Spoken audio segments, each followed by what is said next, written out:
They called at 3 a.m., not to talk, just to breathe. A shaky inhale, followed by a sigh that seemed to carry the weight of 1,000 unshed tears. It was Rachel on the other end, a voice I hadn't heard in weeks, interrupted only by the gentle patter of rain against the window. Each drop seemed to echo my own heartbeat, reminding me of the moments we shared, the laughter that once filled the air. I could hear the faint hum of a distant train, the kind of sound that only emerges when the world is asleep. And yet, here we were, awake, our thoughts colliding in the dark. I couldn't sleep, she whispered, her voice trembling. Neither could I replied, feeling a raw ache in my chest. It was a Thursday, an unremarkable day filled with unremarkable moments, yet here we were, on the brink of a revelation. What did it mean when someone reaches out at such an hour? Do you remember last summer when we drove to that little cabin by the lake? She asked, now the smile within her voice breaking through the heaviness that surrounded us. I could picture her, sitting on the edge of her bed, light streaming through her window, painting her silhouette in soft shadows. Yes, I said, trying to capture that warmth, pushing back the memories of cooler days. We had laughed, we were light, innocent perhaps. But now, as the rain drummed on, it felt as if it had been a lifetime ago. With every pause in our conversation, we filled the spaces with unspoken words, reflecting on connections that had stretched thin, like a fraying thread barely holding on. You know, sometimes I wonder, would things have been different if we hadn't lost touch? Her question lingered in the air, heavy and almost tangible. As I listened, I thought about all the times I'd felt disconnected from everything and everyone. Nights spent staring at my phone, waiting for an unexpected ping, a message from someone who remembered me. But she was here, right now, breathing life into the stillness of the night. Just that thought alone cradled my anxieties, and for the first time in days, I felt a flicker of warmth. The rain outside began to pour harder, blurring the view of the empty street below.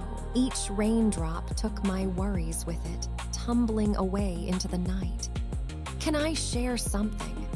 Rachel's voice cut through the silence again, deeper now, shrouded in a vulnerability I hadn't heard in a while.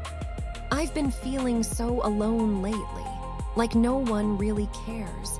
Not that you don't, but everything feels so weird, I offered.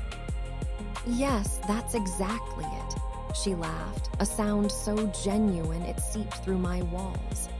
The connection felt stronger, like a bridge being rebuilt between us, one heartfelt moment at a time. I watched the news today. Did you see what's happening?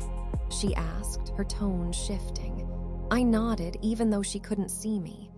Yeah, the world seems heavy right now. It's like everyone's fighting to keep their heads above water. I didn't think we'd end up this way, you know, she continued, her voice softer now, like she was confiding in a pillow. But it's nice to know I can still reach out to someone. It makes the world feel a bit less lonely. I smiled, feeling a wave of reassurance wash over me as her words echoed in my mind. It's easy to forget how just an exchange can forge a bond, rekindle a fire that had begun to dim. Yeah, it does, I said, catching the parallel in our feelings, our shared solitude. And maybe sometimes it's okay to feel a little lost. It helps us find each other again. A gentle pause followed, and for that moment, both of us were simply two souls tethered by our vulnerabilities, free to float in this vast ocean of emotion together. Then, something unexpected happened. The soft glow of her laughter broke through the weight in the air. Remember when I tried to make that spaghetti for us, and it turned into a sauce explosion? I chuckled, the image lighting the shadows in my mind. "Oh, how could I forget? You nearly burned down my kitchen." "Yeah, well, you didn't seem to mind," she teased playfully, the warmth in her voice rekindling the past as if we were just two friends living in that moment again. I realized it had been too long since I'd let laughter bubble up, too long since I'd indulged in such simple joys. As our conversation unfolded, I began to let the heaviness of the world outside slip away. With each shared memory, each moment soaked in warm familiarity, we crafted a tapestry of connection that felt as though it could blanket our fears. It was then that she said, "You know, even when we were apart, I never forgot about you. You were always in the back of my mind, like a gentle whisper." "I felt that too," I replied, the depth of our conversation drawing us both closer. It was this strange, beautiful acknowledgement of loneliness that cradled our hearts, reminding us that even when the nights grow dark, we are never truly alone.